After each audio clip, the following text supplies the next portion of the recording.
The Cameron. There we go. No, the Cameron. Okay. Didn't want to forget that this morning. Today we're talking, it's December, by the way. Do you know that? And the only snow we've had is in October. It's pretty good.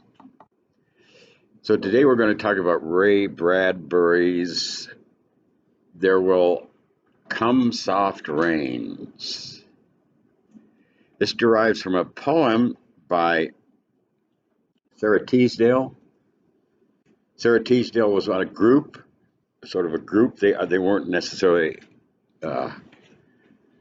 gathered as a group or would affiliate themselves that way, but there was a group of women poets who were popular at about the turn of the 20th century into nearly the 50s, and I'm sure that that's why Ray Bradbury, whose story dates from 1950, picked up on Sarah Teasdale's poem. She wrote poems of clarity, as here, using colloquial speech in the way Robert Frost did. And then another poet of that time was Eleanor Wiley. Anybody heard of these poets? W-Y-L-I-E. Was another poet of that era who, what did she write? She also wrote in traditional forms, all of them did. And for instance, Velvet Shoes. Do you know that poem, Catherine? Velvet Shoes. Anybody know that? Oh, it's a pretty good one. And she has a sonnet sequence called Wild Peaches. I think it's 4 or 5 sonnets in a sequence about the profusion of nature, and it all points to death, kind of.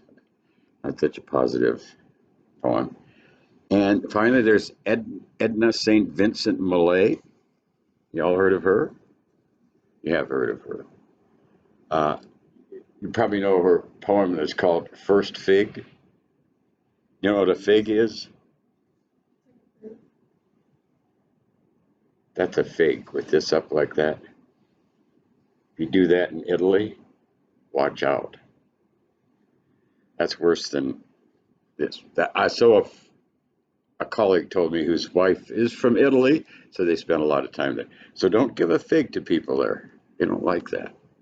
So, but that's what she's meaning when in First Fig when she writes, "My candle burns at both ends. It will not last the night, but my foes, and oh, my friends, it gives a lovely light to you."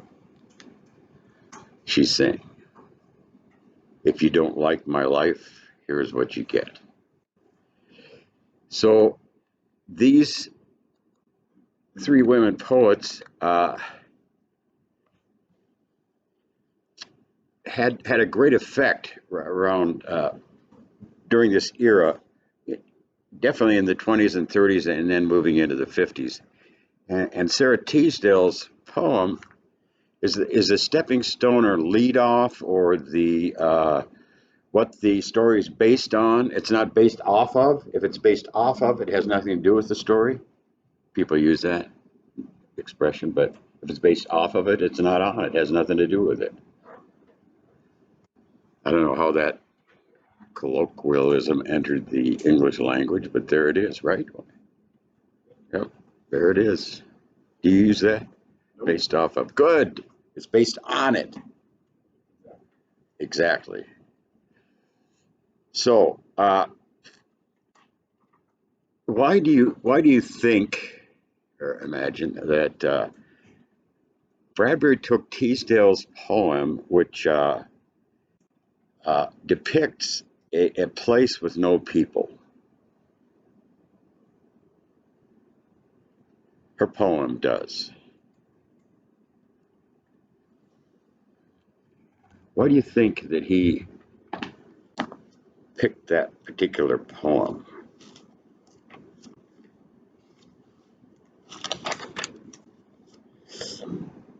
There will come soft rains and the smell of the ground, and swallows circling with their shimmering sound. and frogs in the pools singing at night, and wild plum trees in tremulous white. Robins will wear their feathery fire, whistling their whims on a low fence wire. And not one will know of the war, not one will care at last when it is done, not one would mind, neither bird nor tree, if mankind perished utterly.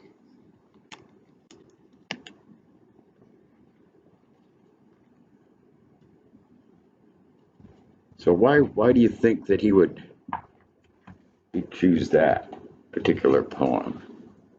The story's written in 1950, or appeared in 1950. Sometimes these are written earlier and then they published later. But let's say approximately 1950. Have you ever seen these videos or films of the drills that happened in the 1950s, in the early 1960s, where a siren would go off and the kids would have to run and dive against the wall, to get below the windows and all that. It was part of what was called MAD, Mutual Assured Destruction. That is, everybody knew America had the atomic hydrogen bomb by that point, and the Soviets were working on theirs. So it was called the Cold War, and everybody was afraid that the Soviets would probably drop one somewhere in America. And that's what Bradbury's writing about in this story here in the 50s. What would happen if a bomb such as the atomic or hydrogen? I'm not sure the Russian had hydrogen bomb yet. Yes, they did. They got it about 1952, I believe. I remember seeing it in a newspaper about that. So all those preparations in the 50s, and there were underground shelters, bomb shelters, and all that. Some people still have them in their yards in a preparation for those A-bomb or hydrogen bomb strikes in America. That's what this is all about. And the story opens with a clock that sings, a tick-tock, tick-tock, time to get up, 7 o'clock, the clock says. Sings. What's the significance, do you think, of opening with a clock?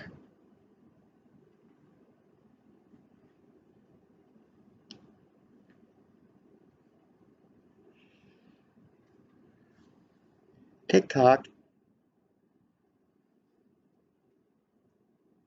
Well, note the date of the story. It's 20, what? The clock keeps ticking closer to that date, doesn't it? Especially in our time. It's 6 years off. So he's wanting to say this clock is going in the background, and here's a date I've set in 1950. What's going to happen in 2026? In other words, it's a prediction of a possibility that could take place in America in 2026. So I think that's why he starts off with a clock. That's my take on it. And then the kitchen stove hisses with a sigh. He says, it's as if it's tired of this whole thing. And then it produces toast, eggs, bacon, coffee, and milk for 4. How do I know it's for 4? Because it's all in 8s, but then there's 2 coffees and 2 milks. So divide the 8s by 4, 2 of each. Eggs and toast and bacon. I'd rather have about 4 to 6 slices of bacon. But what's better than bacon? More bacon. So that's about it. Okay. So can a house be this mechanized?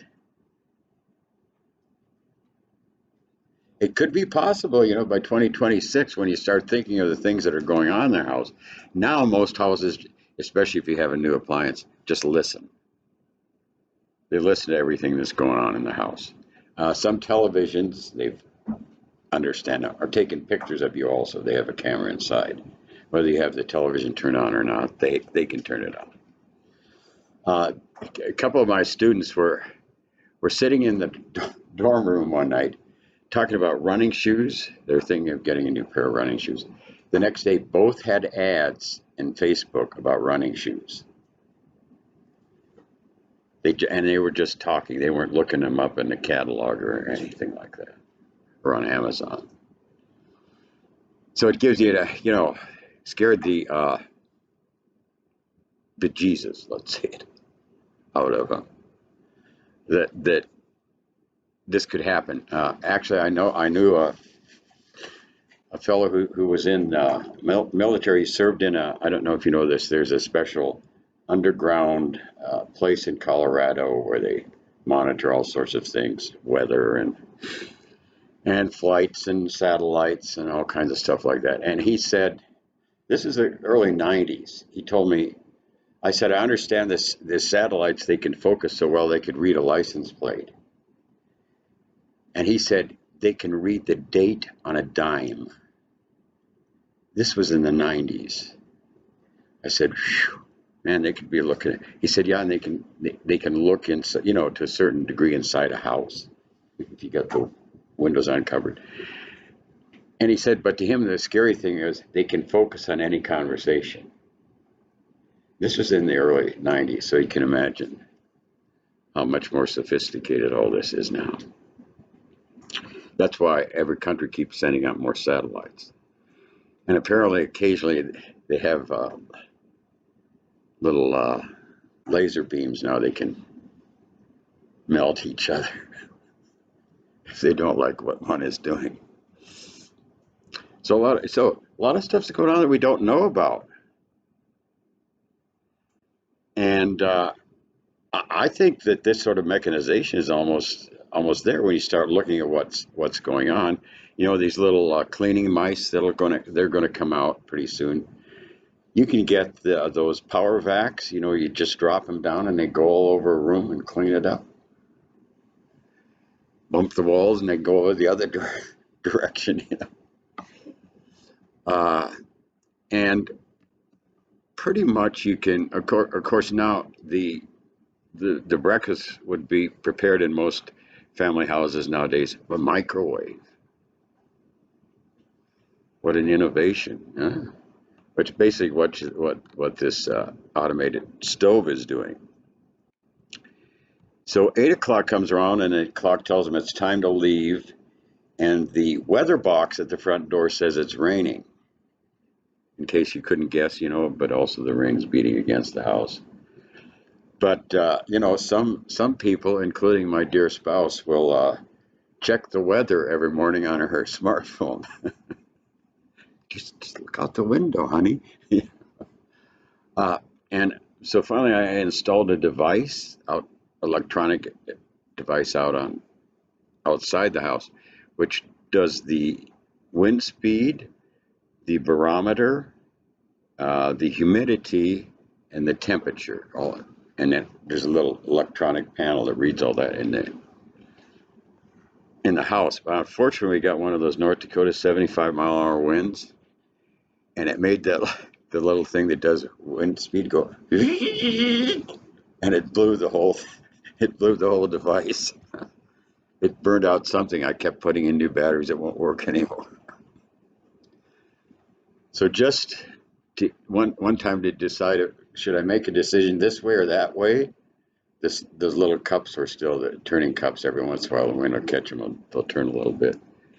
I thought, should I do this or should I do that? And I thought, well, I'll tell you what. If I can hit that whole thing out there, which used to measure all this stuff, with my little 22, that's what I'll do. So I hit one of the cups. Amazing. So I had to do that. I had to make that decision.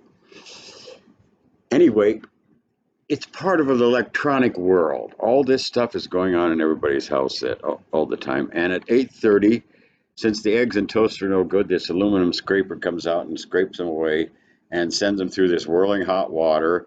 And eventually they're sent to the distant sea, as it's put. As if at since you're distant from it, there's no responsibility or guilt about pollution. A distancy because this story is set in California, so it could send the garbage out there to the sea. Bradbury actually grew up in Waukegan, Illinois. Probably Zachary would know about where that is. It's in north of North Chicago, so sort of on Lake Michigan. I think he just dropped those there. Anyway, Waukegan, he was born there and he lived there till he's 14, and the family moved to California. So he had a little bit of both. The Waukegan was kind of a ritzy little place, right on Lake Michigan, out of the worst of the traffic and noise and pollution of Chicago. Uh, and he moved there when he was 14, and when he was getting into his 20s, he wanted to write all the time. But when he was getting into his 20s, he started publishing, and you'll find all this in the head note, by the way. I'm just sort of pulling things from it. And you probably know or have heard of or seen the movie Fahrenheit 451. Is that what it is? So, what's that about? That's from a short story which became a novel. He expanded a short story into a novel which became a movie. So, what happens in it? Pardon? You're not supposed to read, so these firemen go around burning books. That's supposed to be the temperature at which your book will burn, I think. Fahrenheit 451. So they go around burning books. Why do they burn books? They contain knowledge that might confuse you. And they don't all say the same thing.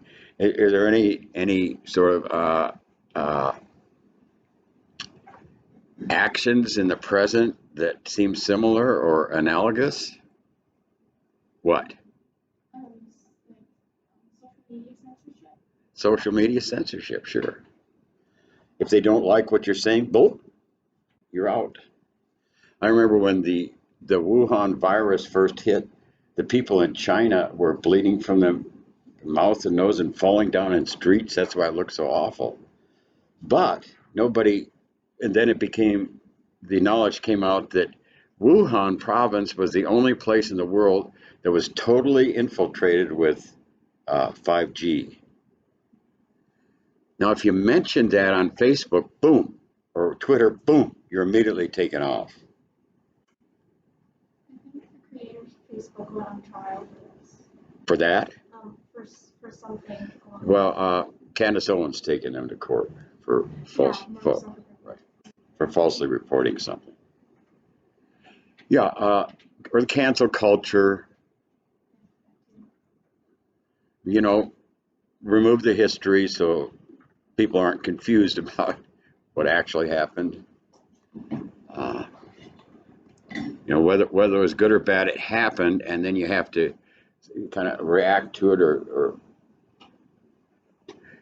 to assume your own attitude toward what has happened instead of let's not even consider it. Anyway, okay, so back to the house. Now it's the only one standing, it says. I don't know why it is the only one standing. I guess because he needed it for his story. I don't know. But anyway, so the sun comes through the rain and it's 9 o'clock. And so the natural world to some extent exists. The sun's coming through the rain. We've had rain. It's probably acid rain or pollutant rain. But anyway, it's raining and then it quits and the sun comes out. So these now the robot devices, they're called robot mice. They're all metal and rubber, come out and clean up stuff. It's so we've already mentioned those autovacs. So he's coming perilously close back here in the 1950s to what's going on now, and we're not quite at 2026 yet. And I think probably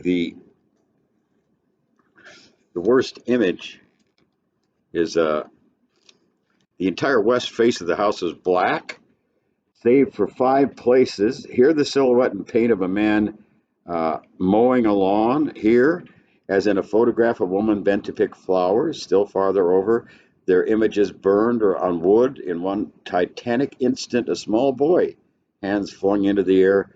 Higher up, the image of a thrown ball, and opposite him, a girl, hands raised to catch the ball, which never came down. So that's the fifth element there, the ball. If you, any of you seen, if I don't know if you've seen any images of Hiroshima and Nagasaki, uh, those things did happen. The blaze of like hot, as hot as sunlight, I believe, heat and light that comes off a blast like that uh, can imprint, or what's left of you, on any flat surface that's around, and that's what's. He probably, at this point, he'd certainly seen images of Hiroshima and Nagasaki, so he's just repeating what happened there. Uh, it's a sunburst of heated light that happens with atomic and hydrogen devices. So then he talks about the house. It's sitting alone. It's had no visitors, and he says it develops a kind of mechanical paranoia. It closes all the curtains, doesn't ask anymore who's there because nobody's there. And then there's this. The house was an altar with 10,000 attendants, big, small, servicing, attending, and choirs, but the gods had gone away, and the ritual of the religion continually, senselessly, uselessly, it continued, the ritual of religion. So is he saying religion is meaningless?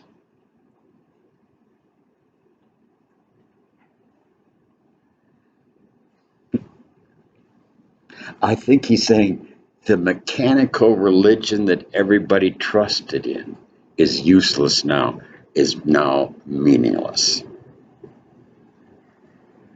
Because the house is going down.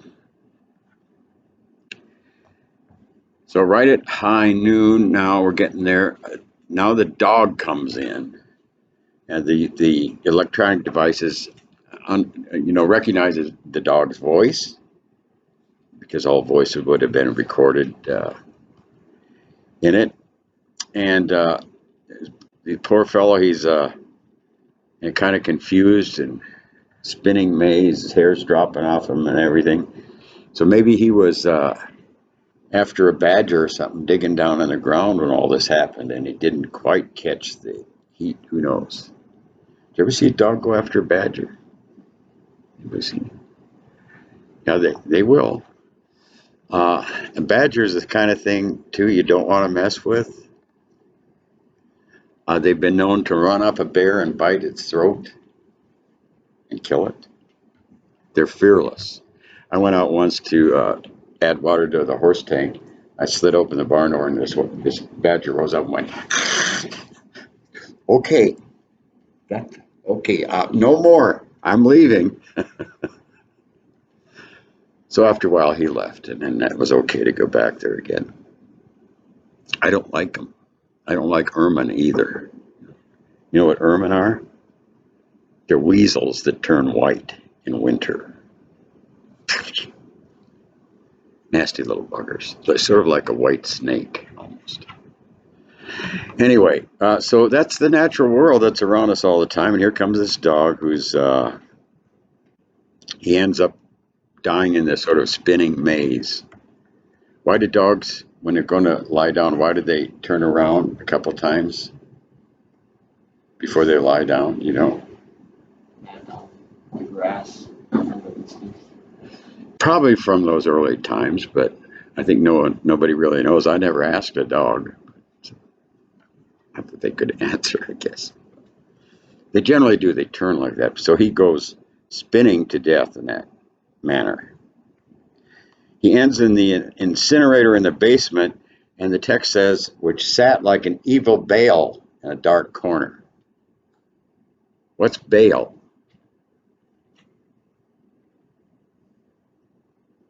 Gotta know that, Will. Baal? Baal? Like demon. I believe it's Huh? pronounced Paul. The pagan god. Right. So this is a pagan universe, is what he's saying.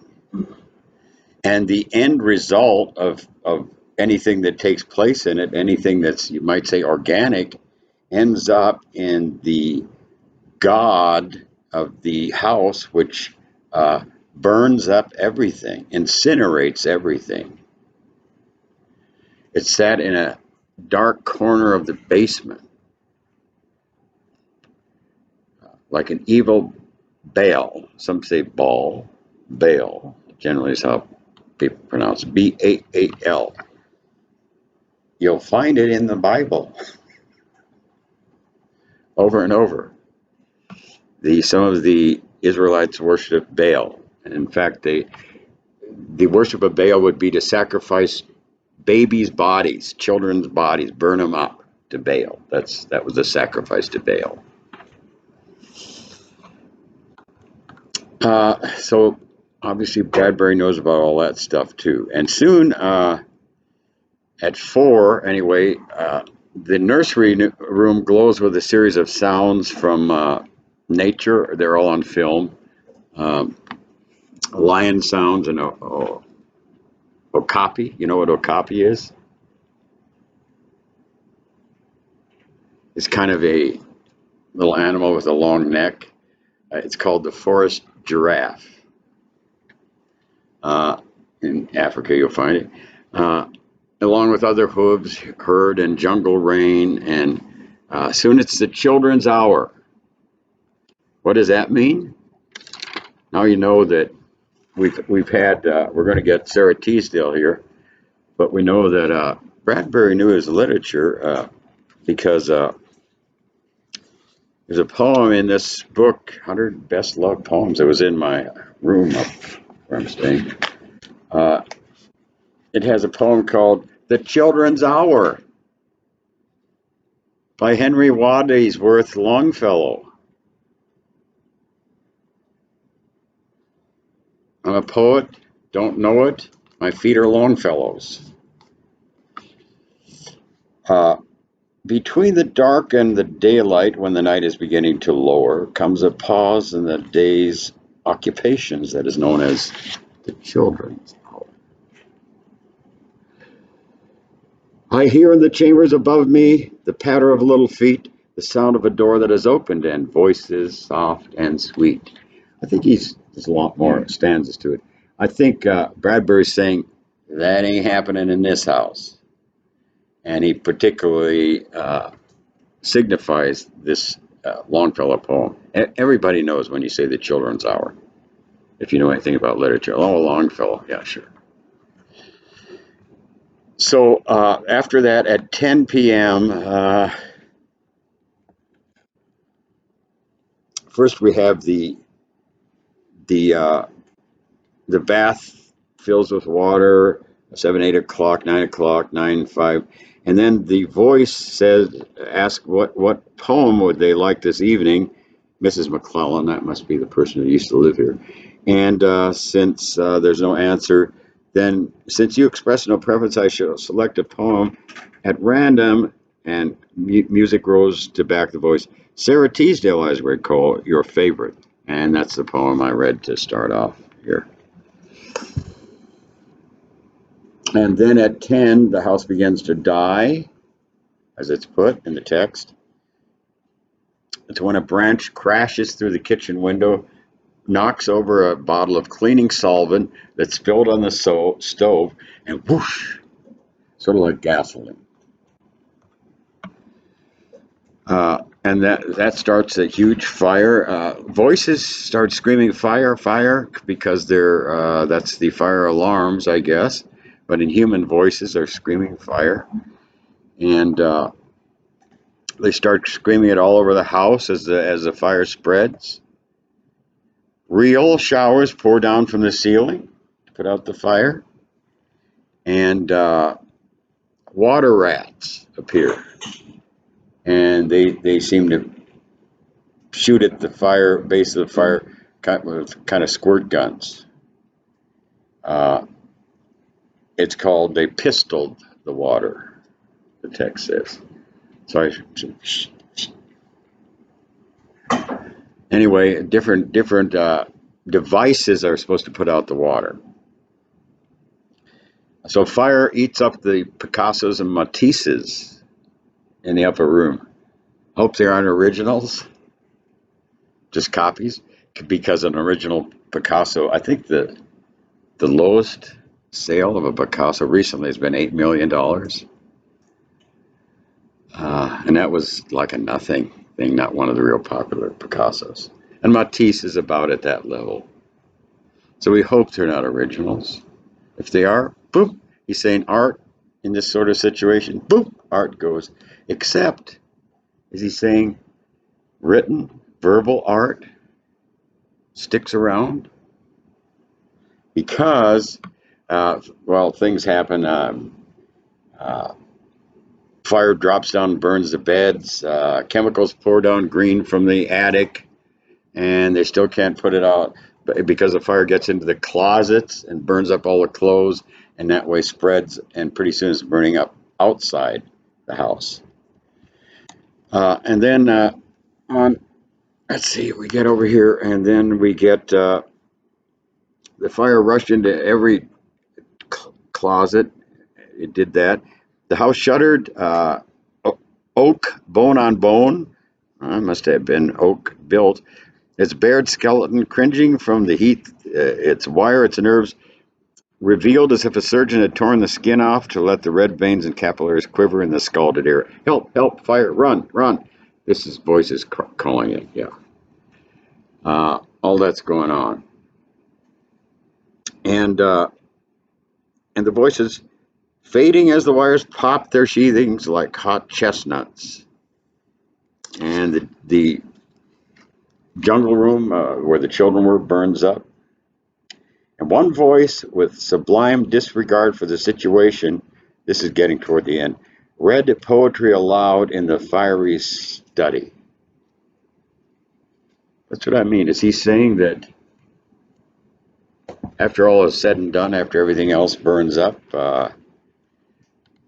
the poetry keeps arriving, verbal art lasts to the end? Is that it? Is this true? Might be a good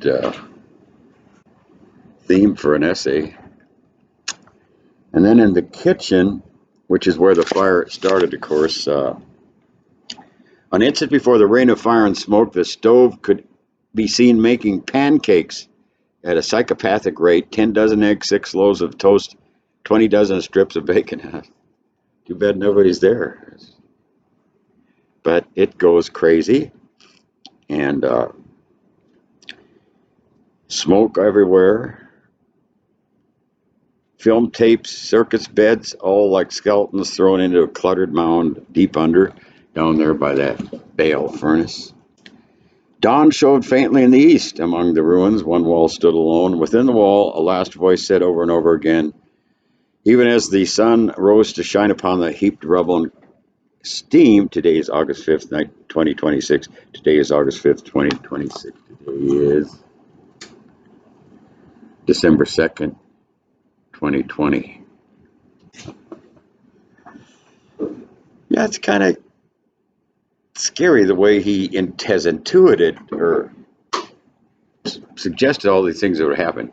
He died in 2012, as I recall, but he wrote this in 1950. That's pretty amazing. Ray Bradbury, let's keep him in mind, and